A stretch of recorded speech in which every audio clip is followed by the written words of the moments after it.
Professor, you're still under oath? Yes, my lady. Thank you very much. Yes, Mr. Oldwage. May it please my lady and learned assessors. Professor Derman, we concluded yesterday's proceedings by having regard to what is contained in paragraph 43 of your report. Is that correct? That's correct. Would you proceed with your evidence in reading out aloud the contents of paragraph 44? Morning, my lady. My lady, yesterday I was speaking about the responses to the flight and flight response and reflex, and I had described the various areas of the brain, and I spoke about an area of the brain called the amygdala, and I would like to start there today. Paragraph 44 reads, if the amygdala is triggered by a fear-potentiated startle, a significant physiological response involving a cascade of hormones and neurotransmitters. And neurotransmitters are really just a series of chemicals. From a medical perspective, these are noradrenaline and dopamine, serotonin, cortisol, and adrenaline, and this reaction ensues.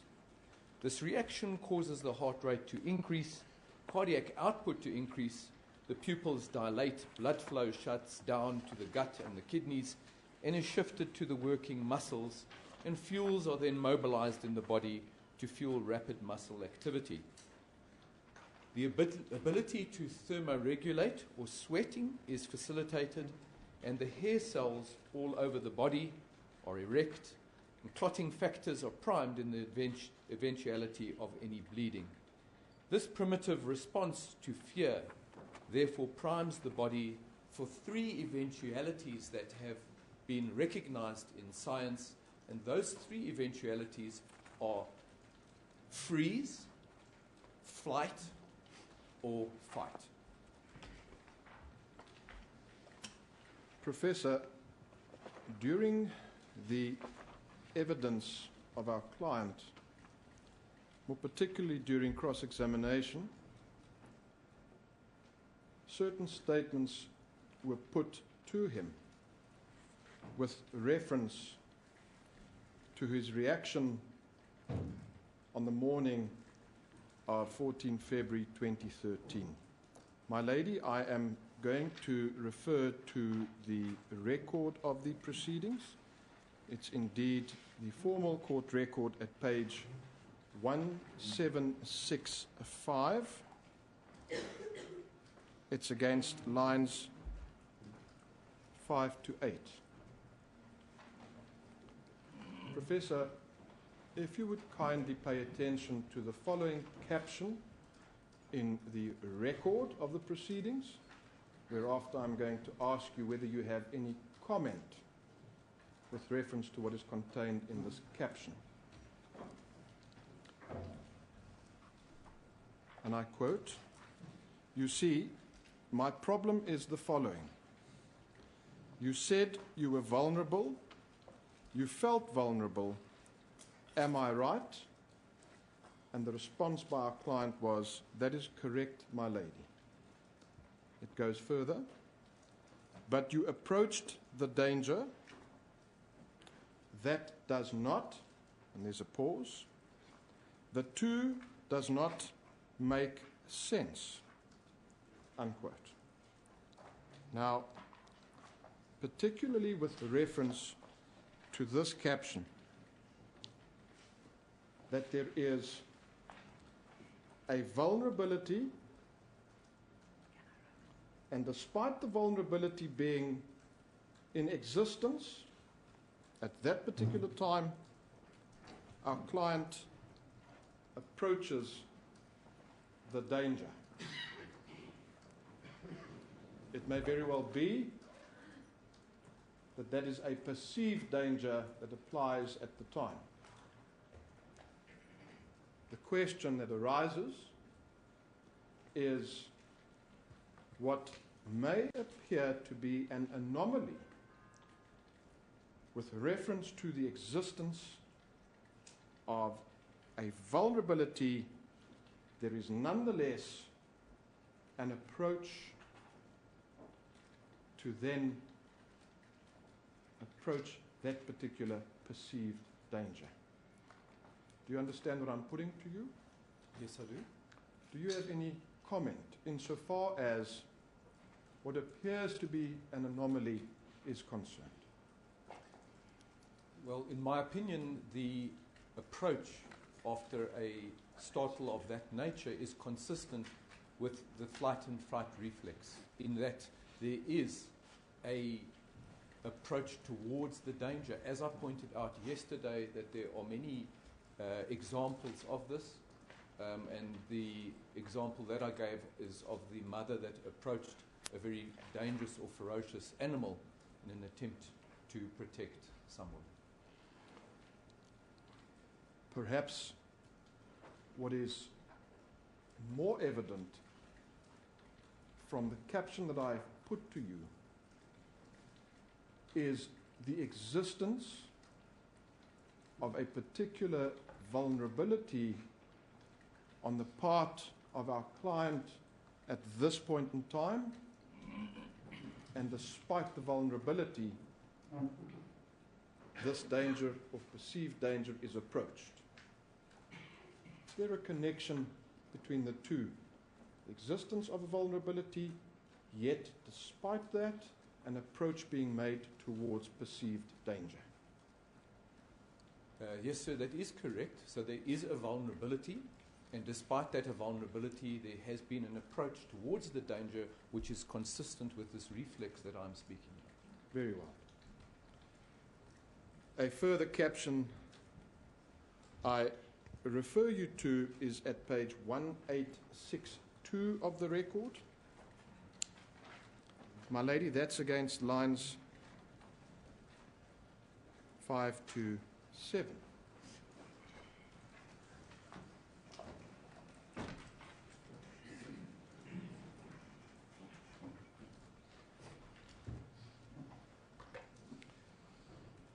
Professor, and I quote yet again, "You see, I was not thinking is not good for you, Mr. Pistorius. I was not thinking is so reckless, at least I was not thinking, I just fired." That is the statement that is put to our client. And then the response to that statement is that is incorrect. Again, what appears to be is this, what is perceived to be this reckless behavior in the context of our client's conduct at that particular time. Do you understand? Yes, sir, I do understand. Do you wish to comment on that statement? The comment that I wish to make is really that question about, and please correct me if I misquoted, you were not thinking, or you did not think. I was not thinking is not good for you. Well, you see, the reference to thinking refers to the new brain, the neocortex, where executive function and thinking takes place. And what we know from the science is that when the flight and fright response kicks in, there is decreased cortical activation, and then there is less cortical input into the function that ensues with the flight and fight response. Thank you. So we have that scenario of, despite the existence of a vulnerability, the person who perceives the threat approaches this danger. My question to you, Professor, is this: why not flee at that particular time? What is it that gives rise to an approach to the perceived threat as opposed to an approach to flee from what is a perceived threat? Could you explain that? Well, in this context, my lady, fleeing is not an option. The individual has no lower legs, so to flee is not an option.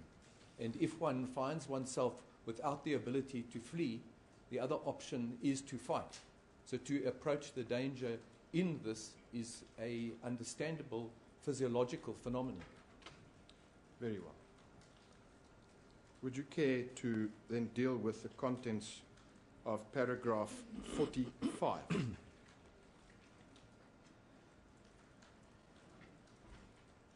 My lady, I go back to the amygdala again in the brain.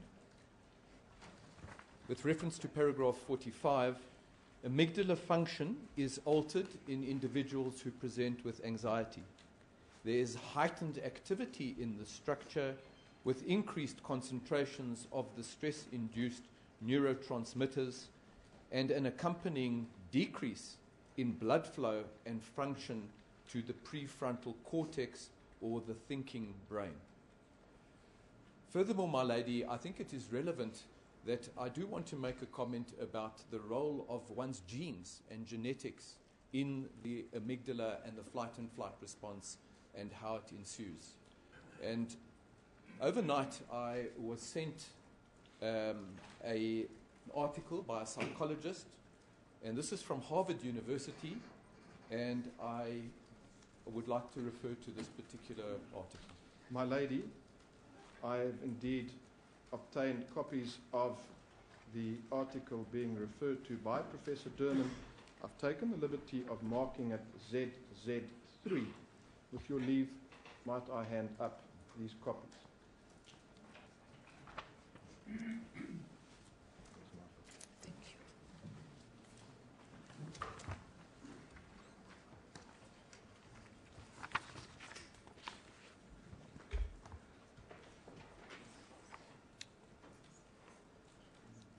Professor, when you're in a position to do so, you may have regard to the article. Thank you. My lady, I refer to this article, which is from the Center on the Developing Child from Harvard University. This is entitled, Early Experiences Can Alter Gene Expression and Affect Long-Term Development. It is also entitled Working Paper Number 10. It was published, the list of authors are on the second page, and it was published in May 2010. I refer to the fourth page of this particular article, and you see a heading there which says, What Science Tells Us. And I'm going to refer to the right-hand column, right at the bottom of that page. And it starts with, the brain is particularly responsive. Just take it slowly. You've got it? It's page 2. Thank you very Do you have much. that? Yes, yes, you may proceed. I read and quote from this article, the brain is particularly responsive to experiences and environments during early development, which influences how well or poorly its architecture matures and functions. We know from extensive research that the physiological activity created by experience is powerful in shaping brain architecture and actually changes the chemistry that encodes the genes in brain cells. Put simply, the brain adapts to the experiences it has. Certain types of adaptations result in healthy systems, such as effective learning and memory, and other adaptations lead to the development of unhealthy systems, such as setting a stress response activation level too high. Sorry, there I refer to the finishing of the sentence on the other page, too high or too low. So, in essence, my lady, what this means is that our brain is not a structure that doesn't change. It changes right the way through our life from when we are really very small right the way through to when we are old. And the genes that code for our brain development and our brain structure changes due to various experiences that we have in our lives. And what it means as well is that the brain itself is perhaps one of the most plastic structures in the body. It changes all the time. We can get phenomenal adaptations that occur in our central nervous system. Professor, before we deal with the contents of paragraphs 46 and 47, might I ask you whether you have perhaps had regard to the evidence of our client as it pertains to the record of the proceedings? Yes, I have, sir. Would you then kindly deal with paragraphs 46 and 47? My lady, paragraph 46 reads, Mr. Pistorius informed me as to the events of the 14th of February 2013 that he heard the opening knock of a window against a frame, which was the first sound, this having caused him to experience extreme fear and anxiety, resulting in him freezing. Paragraph 47 reads, it is also Mr. Pistorius' version that following him having heard the first sound, he heard a second sound, which was the toilet door closing. Having been confronted with what he believed was an intruder in the toilet, he heard a third sound, which he subsequently believes to have been the magazine rack. These auditory stimuli constitute the trigger for the fear-potentiated startle, which subsequently leads to the flight and fight response. Professor, if you would, the contents of paragraph 48. My lady, 48 reads, it is my considered view that a convergence of factors and their ultimate effects need to be considered. I believe that the reference to the ultimate effect is contained in the paragraphs that follow paragraph 48, if you would deal in that regard with paragraph 49. My lady, paragraph 49 reads, Mr. Pistorius' significant disability, when he is left without the benefit of his prostheses, does not allow him sufficient mobility or balance to protect himself and take flight. The physical changes in his stumps following the amputations at an early age have resulted in a significant physical complexity, more so in his left stump. His heel pads have moved in relation to the bone, and it is painful and difficult to walk on them. His left leg requires that he walks with the stump at an angle which gives him a leg length difference or discrepancy. This makes him move in an awkward way, and he is imbalanced. He is also vulnerable by being significantly smaller than the average man when positioned on his stumps. Although Mr. Pistorius has dedicated his life to fight against discrimination against disability, and he loathes to be pitied in any way, the hard truth is that he does not have lower legs. Mr. Pistorius, without his prostheses, represents a different person from a physical, functional, and psychological perspective compared to him with the benefit of his prostheses. Professor, particularly with reference to your evidence concerning the physical, functional, and psychological perspective, could you please explain what is meant with regards to those three concepts? My lady, this is a difficult understanding, and I'm going to explain it to you in the best way I feel possible, and I'm going to start with a question that has been asked of me in the build-up to my being here. And some of my colleagues have asked me, Wayne, how can you now say that this man has got a significant disability? After all, this individual is one of the 18 fastest people in the world, and that's out of able-bodied individuals. And we see him with his hands up, crossing the line, and you telling me that this individual is disabled. And I've thought of how I'm going to explain this to yourself, my lady, and the learned assessors. And the first thing that I want to speak about with respect to disability is that we don't really understand it. And I'm including myself in that. And I'm saying that I don't think even that I'm the best person to try and explain this to you, because I do not have something called a lived experience. I am not disabled.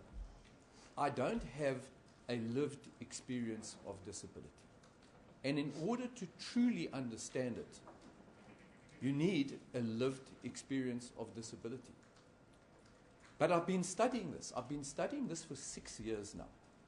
I've made some headway. I don't believe I understand it fully, but I'm going to try and explain what I do understand.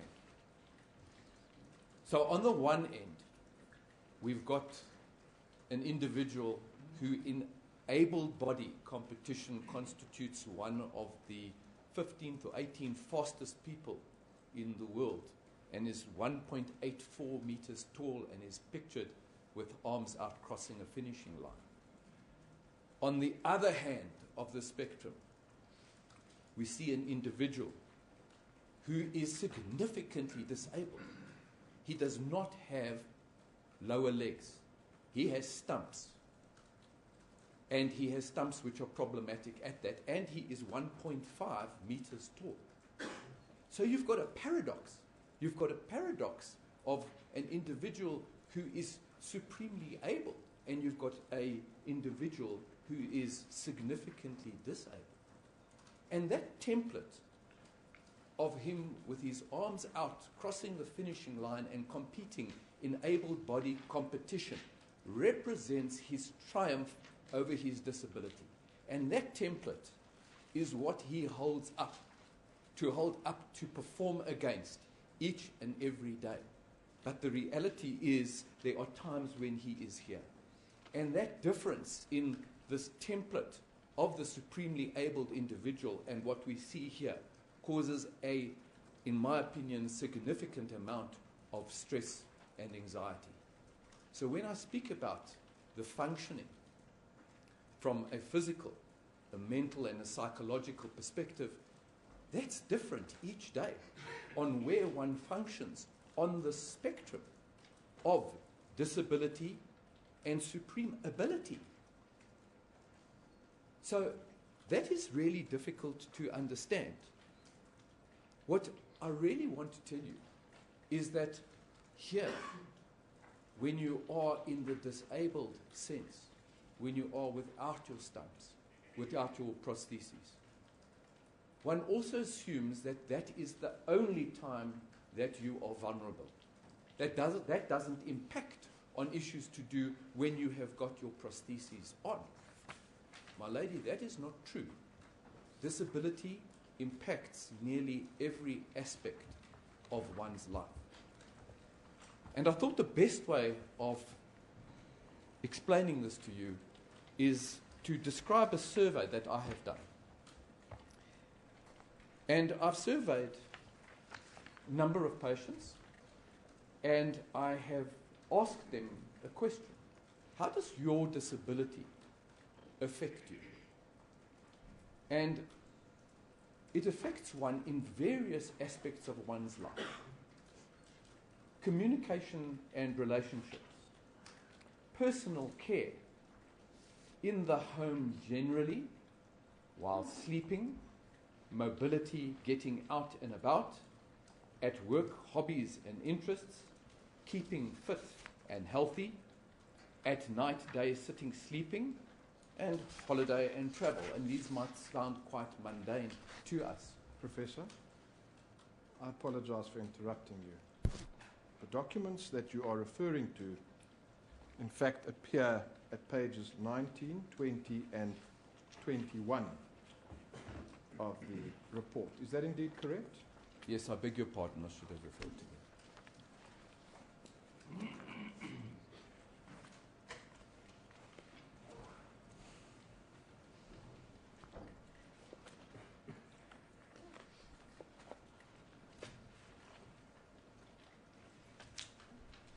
My lady, so I ask your indulgence if I go through some of these because I think it is important to get a full understanding of disability. In communication and relationships, you get stared at constantly, loss of confidence or self-esteem, self-image, often poor, self-conscious, a lifetime issue. Staring has a detrimental effect on those of us. People sometimes feel uncomfortable for us. People ask questions. People make judgments on your disability before they know you. They're slow to make friends. Often you're excluded. You can't be on your feet for long periods of time. This causes social issues going out at night. You're not able to walk from long distances. Therefore, you're excluded from certain social activities. People are uncertain how to handle disability. Therefore, you're excluded also from certain social activities. People feel sorry for you, handle you in a different way to how they would normally. They would need to prove yourself, to work extra hard. Personal care. You would need to have a handle in the shower to hold on to. Using the disabled seat in showers. This results in health problems. Not able to shower when the surface is slippery or rough. Difficulty washing hair or body. Social issues in communal bathroom showers. Ashamed of never being able to shower in public. Opening bottles of shampoo, shower gel, because you have to have one hand on a handrail all the time in order to balance. Getting in and out of a bath, slippery bathroom floor, brushing one's teeth, shaving, etc. The time it takes to shower and to do self-care. One can't wear a wet liner, or one has to have a different type of liner to put on to the prosthesis. Difficulty getting dressed. Prosthetic legs are bulky. It takes much more time to put these on. One's not able to wear certain long pants. They don't fit over the prosthetic legs. Difficulty getting shoes onto prosthetic legs. We can only wear certain shoes even if it's too hot. Need to wear shoes with laces which need to be open wide. Formal shoes are very uncomfortable, resulting in bruises to the stump and blisters. We can't wear flip-flops. Long pants wear out quickly. Bump our prosthetic legs against something. There's a bad odor of the legs which makes for embarrassment. This is a problem on a plane, sharing room with somebody, etc. There are many issues to do with intimacy that I don't feel that this is the forum to actually go into, but you can imagine personal, intimate relationships. In the home, generally, on the couch without prosthetic legs, for example, one is not able to reach a cell phone quickly for answering, if not next to you. Sitting in an uncomfortable position causes back issues. You're thirsty but not able to fetch and carry a glass of water or juice because of balance issues. Not able to fetch a plate of food because of balance issues as well. Have to make sure that everything is close by, for example, a remote. If the doorbell rings, you're not able to open that quickly. The doorbell rings, you first have to put a prosthetic legs on. Walking on stumps gets uncomfortable, as we know. Can't reach top shelves in the fridge, glasses, coffee, etc. Can't prepare food on the counter in the kitchen because of height issues. Stumps need to be in the air without the prosthetics on for blood flow circulations. Sometimes you can't take your prosthetic legs at the end of a long day. And that's for areas because of the stumps that swell. While sleeping, it takes effort to go to the bathroom, to have a shower before putting on the prosthetic legs. Has to be done every time because of hygiene. One has to wash and rinse the sleeves before putting prosthetics legs on again due to hygiene. Mobility, getting out and about. In crowded places, you feel insecure. There are balance issues, tripping over. You have to have an automatic car, which has financial implications. That is also causing muscle problems if one tries to drive a manual car.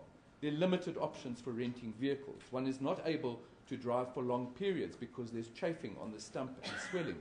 One is not able to sit in the back of a car because the acute angle stops blood flow. An economy seat in an aeroplane is very, very uncomfortable. A business class seat is unfortunately very expensive. There are fluctuations in the stump volume when flying. The prosthetics do not fit properly. There's social issues taking prosthetic legs off in an aeroplane and safety issues with exit evacuations. My lady, there are the fear that amputees have in flying, that they will not be able to exit an aeroplane if there was a problem, is significant. Prosthetic legs not fitting well causes bruises on stump walking around at airport. Difficulty using a toilet in an aeroplane due to balance issues. There's limited mobility for a couple of hours after a flight due to fluctuations in the stump volume. Have to work in extra time abroad for the stump to settle before competitions. Need to take extra legs when flying. Weight issues that causes with the airlines. Need to take extra legs when flying because, sorry, I have read that. Prosthetic legs set off the alarms at the security gate at an airport, causing harassment at some airports. Security is uncomfortable with prosthetic legs, get into discussions with the security which causes long delays and attracts attention. Possibility of legs getting lost on your flight, which is major mobility issues. Possibility of running legs getting lost, you're not able to compete. If you're not able to compete, you're not able to earn income. Different legs for different activities, leading to very expensive equipment needing to be bought. Then work, hobbies and interests. Sitting for long periods behind a desk can cause fluctuations on stump volume due to limited blood flow circulation, causing chafing, blisters, throbbing and pain. One needs to be careful walking around after sitting for a long period. Prosthetic legs not fitting well causes bruises on stumps. Taking legs off when sitting causes one to sit in an uncomfortable position, giving other medical problems. So there are limitations to jobs and hobbies. Then keeping fit and healthy with sport. Never comfortable to appear in public without prosthetic legs. Limitation to use in gym equipment. Not comfortable on one's knees. Difficult to bend affected legs past 90 degrees. Not comfortable cycling causes changes on the stump. I move to at night or day, sitting, sleeping without prosthetic legs. One's not able to react quickly to anything. You have a sense of fear in the house, etc. Not able to protect oneself or spouse when something happens. Extreme vulnerability without prosthetic legs. For the postman or delivery, etc., takes a long time to open the door. Not comfortable hosting anyone for coffee, not even friends, when without prosthetic legs. And then there are a whole lot of issues to do with holiday and travel. And my lady, I thank you for indulging me in reading through this list. But the point I want to make is that it is not being disabled in only that situation where you do not have your legs or your prostheses on at night that one is affected by disability. It has a knock-on effect through one's entire function. And the saddest thing that I have learned, my lady, in my experience of now 6 years working with athletes with disability, is that disability never sleeps. It's there when you go to sleep at night, and it's there when you wake up in the morning. It affects nearly every aspect of your life. Professor, if you'd kindly deal with paragraph 50. My lady, paragraph 50 reads, Mr. Pistorius presents with anxiety coupled with fear, which results in a significant fight and flight response. He has demonstrated being hypervigilant, has an exaggerated startle response, and is hypersensitive to sound. Furthermore, besides his disability, he has a lifetime of real and learnt vulnerability as a consequence of his disability. He has experienced multiple traumatic events and losses in his early life. Professor, we have heard evidence with reference to how what I will term to be hypersensitive sound affects our client. However, my question is with reference to what you term to be the exaggerated startle response. Do you know of any incidents during which our client has exhibited this kind of phenomenon? I am aware of the evidence of Miss Taylor, where a sound startled Mr. Pistorius, and if I remember correctly, he did respond similarly, approaching the danger and actually responding and getting his gun. Furthermore, I am also aware, my lady, of the, I'm not sure what one calls it, the statement by DeVaris and Cravenstein, which was in the bail application, where... That's inadmissible, yes, sir. How can he now testify on a bail application? Okay, you read it in the bail application. My lady. I was premature. I Premature? withdraw the objection. It's an unfortunate event, Professor. Perhaps you would refer to those statements that you've just mentioned. My lady, I refer to the statement by DeVaris and Cravenstein, where they describe that Mr. Pistorius was at their home for a movie. He fell asleep during the movie where there was shooting, and the shooting awoke him with a very, very startled response, and he ran rapidly and panically to another room. Thank you. Might we then deal with paragraph 51, Professor? My lady, 51 reads, a further factor is his profound fear of crime. This fear has been present since childhood, with episodes involving his mother and perceptions of his family being victims of crime. Furthermore, he is aware of crime and home invasions that have occurred within the estate where he resides. In this context, I refer to a publication, Fear of Crime Amongst Individuals with Physical Limitations, by Beverly L. Stiles et al. I include a copy of the aforementioned here too, and this is marked pages 161 to 184. Professor, if you wish to refer to any of those pages, perhaps 162.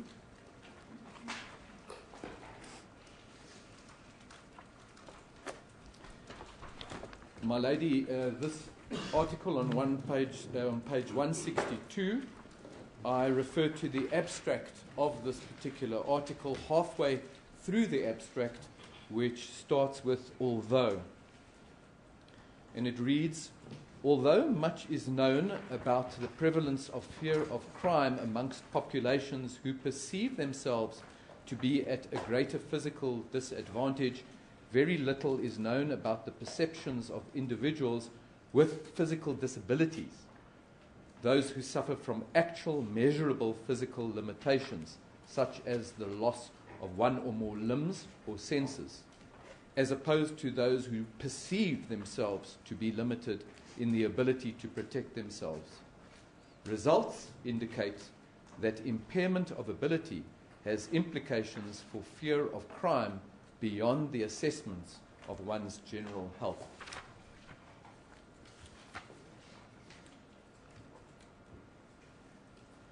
Professor, at paragraph 52 of your report. My lady, paragraph 52 reads, his training for athletics needs to be considered, as he is primed during start training to react to an auditory stimulus, which leads to a physiological response. Indeed, athletic coaches use gunshots and or a loud clap of the hands during training to elicit a startle response, which engages the athlete to perform. Such training is repeated time and time and time again, and the athlete is taught not to anticipate, but to react.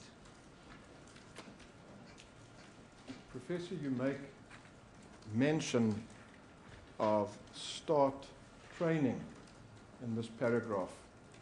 Could you perhaps elucidate exactly what it is that you are referring to? My lady, start training is a specific part of athletic training. All the athletes are taken to a certain part of the track, and obviously one wants to get the most rapid start out of the starting blocks as possible.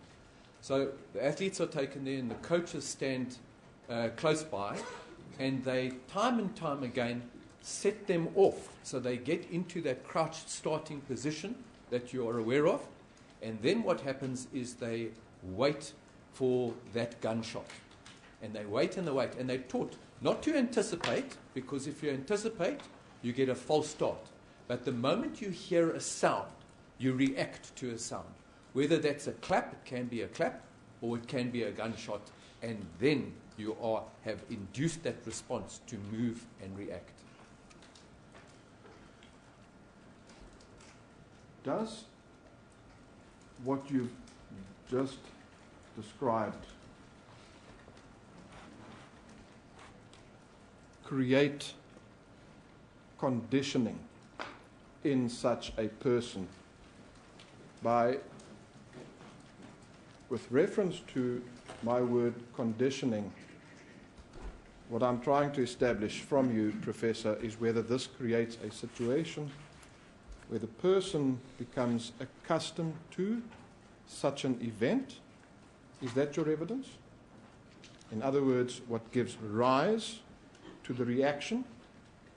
Yes, it does give rise to the reaction. In fact, one's teaching the athletes to be heightenedly aware and vigilant during that time in order to then respond to the gunshot or to the sound that induces the start response.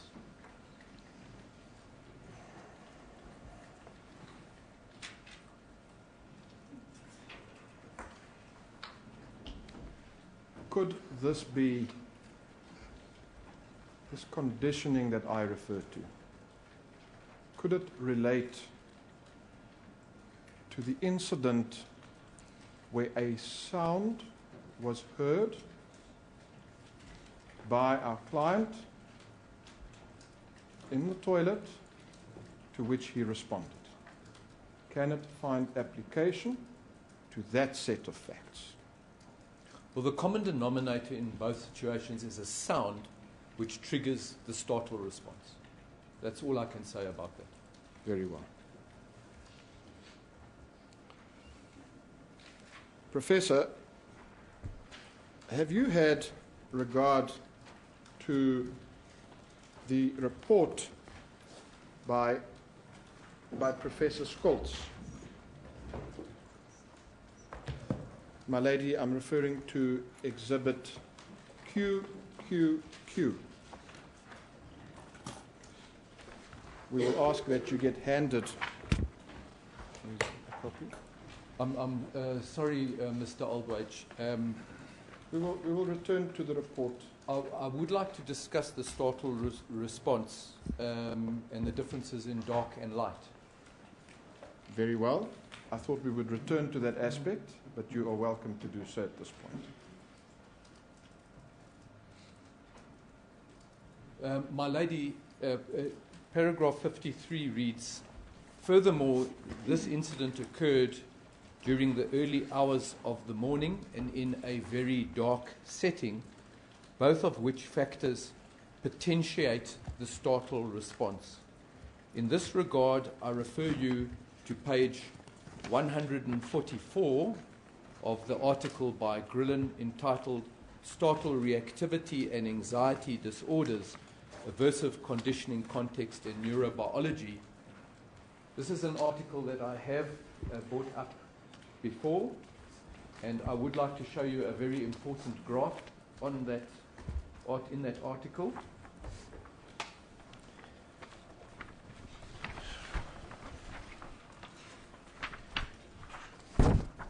And that is on page 147. I think there's a typographical error in my report. It is on page 147. And it is this set of 3 graphs that I show you. And the page marking of the document is 962. And that refers to research done. There were 3 different studies there. I've explained how these startle experiments are performed. These startle experiments, the 3 independent experiments, were conducted at Yale University, Harvard University, and the University of Minnesota. And 3 independent experiments showed the same thing. What they are measuring there is something called startle magnitude, which is either the eye muscle reflex or the amount of retraction of the body or muscle movement. And you see that this is done in 2 separate conditions, either light or dark. The empty bars constitute the magnitude of the reflex in the light, and the dark bars show the magnitude of the reflex in the dark. You can see the consistent finding of all 3 experiments leading to the conclusion that the startle reflex is accentuated in the dark.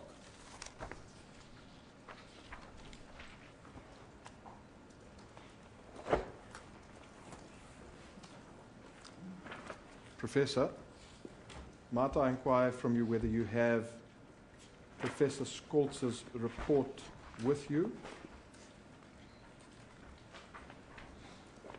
I do. If you would kindly turn to page 6. My lady, exhibit QQQ, page 6.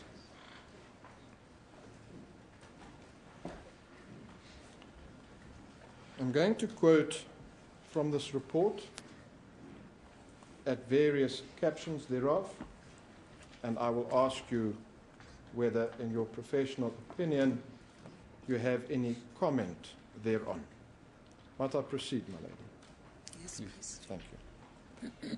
The caption I'm referring to is on page 6 against lines 29 to 31, and I quote as follows. He would also investigate if he thought there was something strange or curious, a go-to rather than get away from approach, unquote. Is there anything that you wish to comment on with reference to that caption? Well, it is an interesting observation or comment, because really it is in agreement with what we have discussed previously about going towards the danger rather than retreating from, a go-to rather than get away from. Paragraph 2.2.6 against lines 27 and 28, I quote, "It is calculated that he flew up to 100 times per year, often across time zones," unquote. Any comment, Professor? My lady, that really just relates to 2 observations. One is the just physiological stress. Obviously, the more time zones one crosses, the more physiological demands it has on the body. But I think more important than that is he flew up to 100 times per year. I am very well aware and have had to consult with Mr. Pistorius on a number of occasions when we've been flying about his anxiety of flying. And that is significant. And he has a specific fear of being trapped somewhere without being able to move very rapidly. And we know that the athletes, when they fly, do have to take prostheses off so that the stump can actually fluctuate in volume without it being trapped in the confines of a prosthesis. So that really represents quite a heightened fear time. And that happens very, very often in his life. Thank you. Page 15. I'm going to quote both paragraphs 3.2.2 as well as 3.2.3 and ask you to consider both paragraphs and then comment thereon if you so wish. 3.2.2, the score of 61 on ANX indicates that Mr. Pistorius does not suffer from clinically significant anxiety. This is consistent with clinical findings and collateral information. At 3.2.3, the score of 70 on ARD indicates that although he measures high, Mr. Pistorius does not suffer from a clinically diagnosable anxiety disorder. This is consistent with clinical findings and collateral information, unquote. Do you have any comment on those two paragraphs?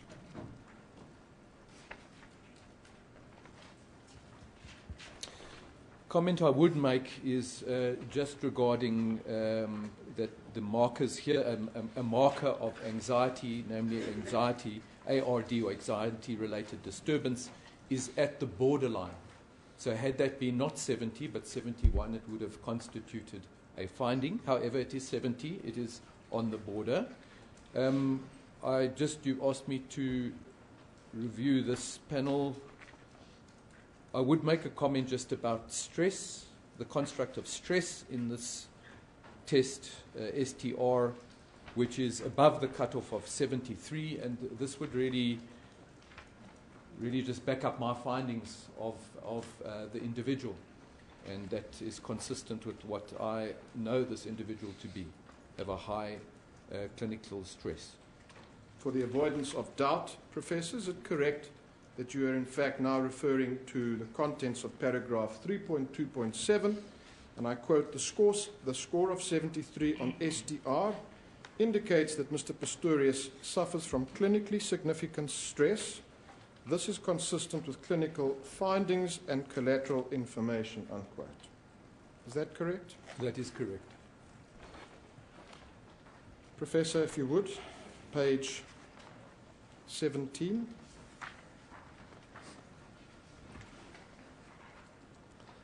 I invite your attention to what is contained against line 10 with reference to agoraphobia. Do you have any comment on that paragraph? And before you do so, for certainty's sake, it reads as follows. This was followed up clinically according to the follow-up interview guide of the PDSQ and with collateral. This fear seems to be indicative of Mr. Pistorius's general feelings of vulnerability when he is out in the world and of specific situations where his prosthesis might be a liability, e.g., on a bus or a plane or standing in a long line or in a crowded place, unquote. I invite your comments to that paragraph, Professor. My lady, that would fit with my observations, as I have already indicated, specifically with respect to what I have seen on aeroplanes. And then, against line 17 on the very same page, the reference to social phobia, and what I'm going to refer to without having to read out the entire paragraph is the reference to extreme self-consciousness and anxiety about being ridiculed or embarrassed. Any comment, Professor?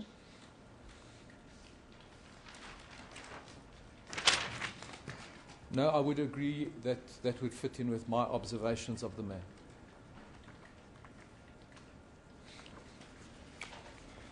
I refer you to page 23.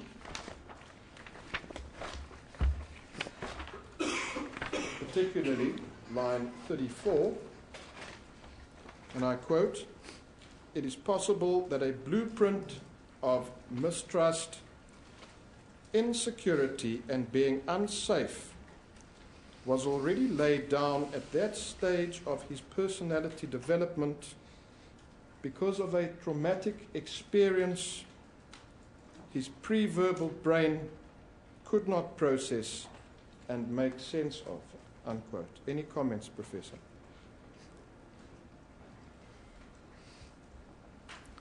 My lady, this would really confirm really my reading of that caption or that area in the article on the genetics and brain of how early experiences can form the brain and form one's stress response in the brain. And the use of a blueprint is similar to a template. So it's a certain construct, a certain mindset that is informed over time. I then refer you to page 24, against lines 34 to 36, and I quote, "It is interesting that his biggest dream was to race against able-bodied athletes, perhaps in an attempt to give psychological credence to his mother's position that he was not disabled," unquote. Any comments on that paragraph? Well, that would really, my lady, fit in to the template that I mentioned earlier about if Mr. Pistorius is able to achieve that at the highest level, that really represents his triumph over his disability, and I think this is saying a similar thing in a different way.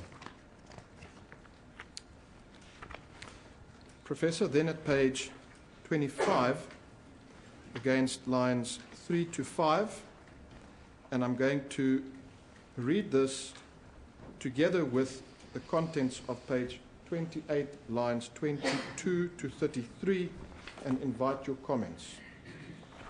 At page 25, lines 3 to 5, quote, "Using his body in space to run and jump and climb gave him a sense of confidence in his physical abilities and probably partially rehabilitated his view of, quote, me as a broken body," unquote. And then I turn to deal with the contents of page 28 at lines 22 to 23. "I believe the construction of, quote, the two Oscars, unquote, I referred to earlier, finally gelled into a final split. The one Oscar being an international superstar, more confident and feeling more in control at 1.84 meters tall, that part of him falling back on his physicality and, quote, never say die, unquote, attitude that had served him so well. Although not completely at ease, he felt less vulnerable in that state. The other Oscar, being a vulnerable and fearful disabled person at less than 1.5 meters, once his prostheses were removed and he was alone at night. That part of him falling back onto his anxiety and fear, not feeling in control. With his prosthesis on, many people can damage him, but without them, he feels defenseless. Quote, I am stuffed without my legs on, unquote. For this reason, he acquired a weapon and even searched for one that was lighter and smaller so that he could always keep it with him, unquote. Professor, having regard to what I've read to you at page 25 in conjunction with 28. Do you wish to comment on these captions?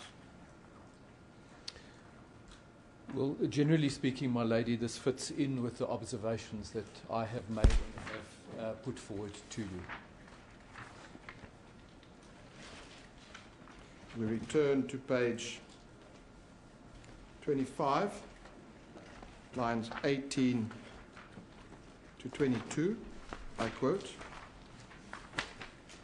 "It was probably also the consolidation of a split in his personality, what I will refer to as, quote, the two Oscars, unquote, the one a vulnerable, scared, disabled person, the other a strong physical person, achieving beyond expectation and finding rewarded for it both intra-physically and interpersonally," unquote. Any comments, Professor?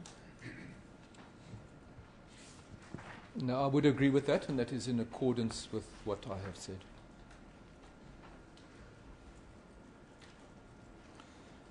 At page 27, against lines 29 to 30, quote, "It is known that the stumps of amputees deteriorate over time," in brackets, Derman 2014, close brackets, unquote. Now, I have no doubt that this reference is to yourself. Do you know whether indeed that is the case? Yes, that is correct. And is this reference made concerning the medical side of the deterioration of the stumps? In other words, the evidence that we've already heard being problems medically experienced with the stumps. Over a period of time, as I understand it, it has deteriorated. Is that correct?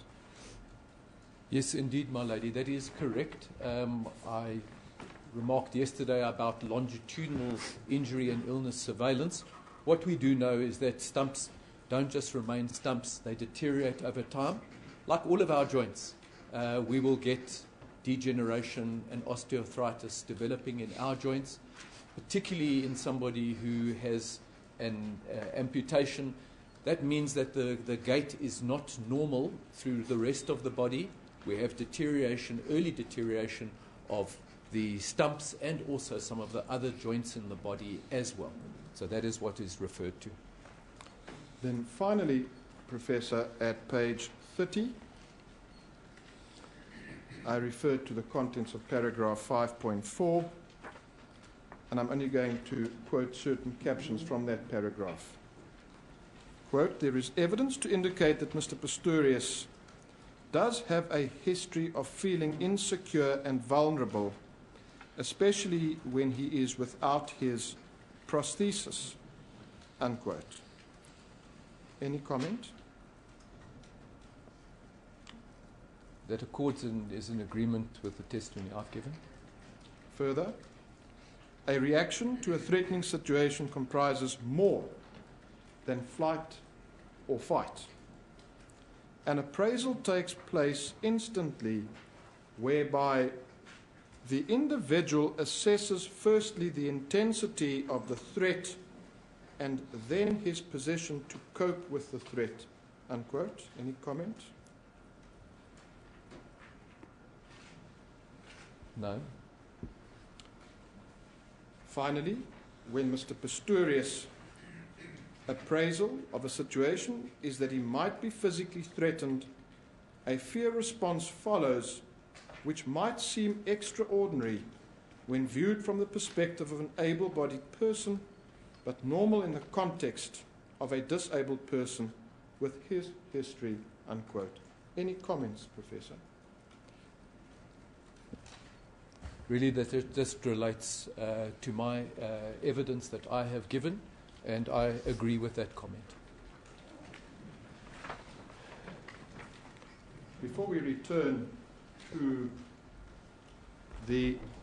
perhaps the penultimate paragraph of your report at page 21,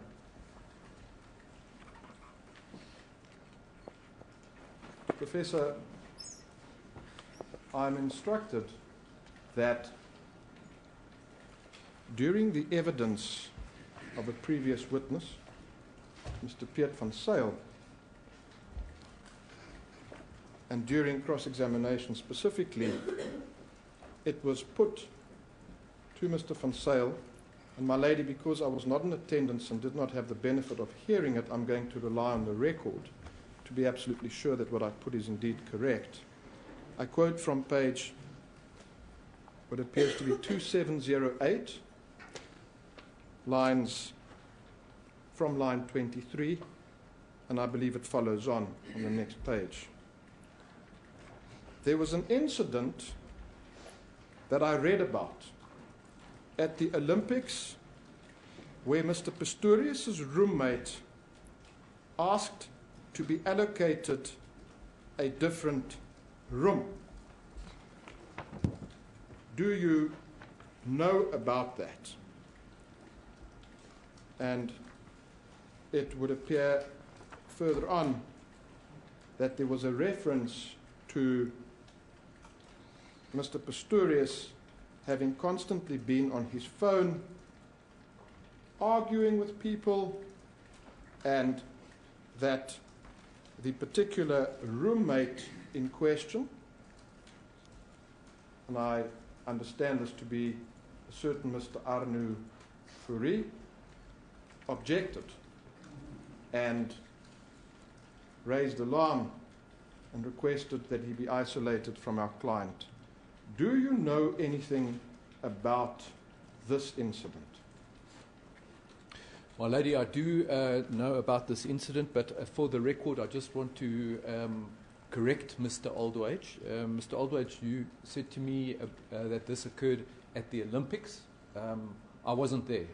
So this is the Paralympics that I can speak about. Professor, indeed that is what I put to you. However, I'm simply referring to a caption in the record, and this is indeed what Mr. Nell had put. So if it seems confusing, I apologize, but it's certainly simply I'm referring to a caption in the record, so my reliance is placed on that. If it proves to be incorrect, I apologize. No, the point I'm making is that I can't comment about the Olympics. The Paralympics, however, in this instance, I can comment.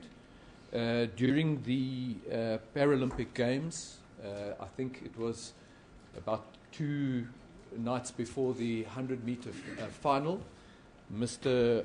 Arnu Fourie did consult with myself. He had the start of symptoms of an upper respiratory tract infection. My lady, one of the things that can ruin any team's performance is viral upper respiratory tract infections, and you appreciate that you're living in close confines. You can spread because this is viral spread right the way throughout a team. So we have a isolation room that we use. If anybody has the slightest inkling of being sick, we use an isolation room and let them recover in the isolation room without the threat of that virus spreading through the team. When I assessed Mr. Fourie, it was my recommendation that he take that isolation room so that he may recover before the event. This is news to me about telephones or issues. I don't know about that. But I also wanted to, by moving him into isolation, protect Mr. Pistorius. The last thing you want is actually for now 2 athletes who've both got a medal possibility in that 100-meter final to be contaminated by this illness. So that was my involvement in this matter. Professor, just so that we have absolute certainty, it would appear to me that Mr. Nell's reference to the Olympics is wrong, and perhaps you can assist us.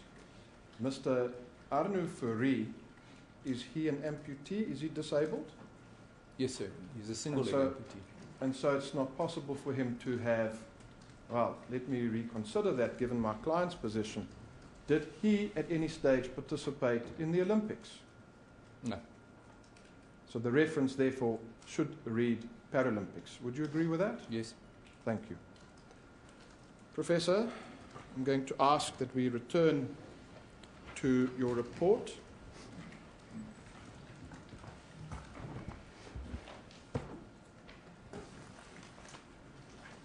Where's my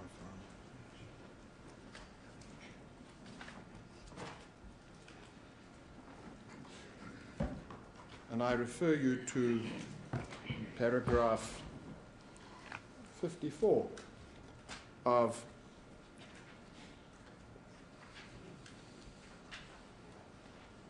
your report and ask you to read this paragraph into the record. My lady, paragraph 54 reads, "It is my considered view, having regard to my knowledge and experience of Mr. Pistorius, my knowledge and experience of disability and athletes with disability, and my knowledge of the physiological responses under stressful conditions, all of which render it probable that his version of having experienced auditory stimuli which he perceived to be life-threatening to both himself and Miss Steenkamp resulted in a significant startle and a flight and fright response. As he is not able to flee due to his disability, his fight response dominates his behavior as it has in the past, and he approaches the perceived danger. Further sounds then lead to further fear-potentiated startles, and in the setting of the complexities mentioned above, resulted in an exaggerated fight response which culminated in this horrific tragedy." Professor, finally,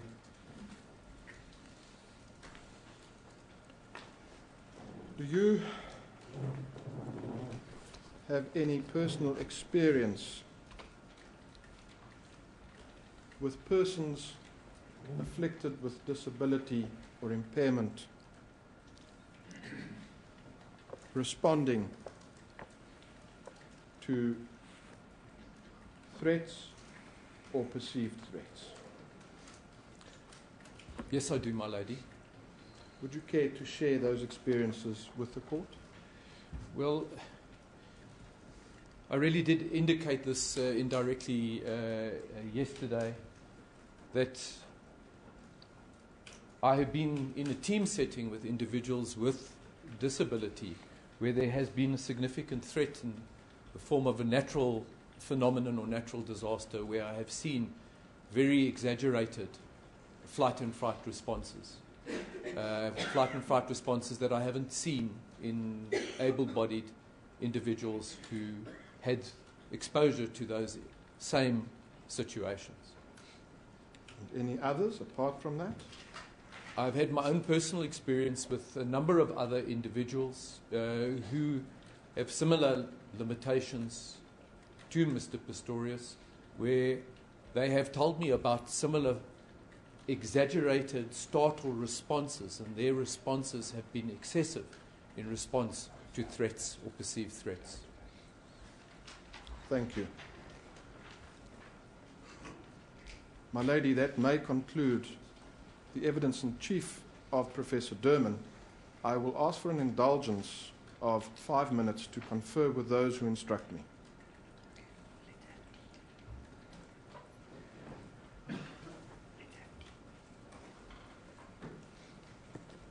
We'll take a short adjournment. For 20. Daniel, right hand,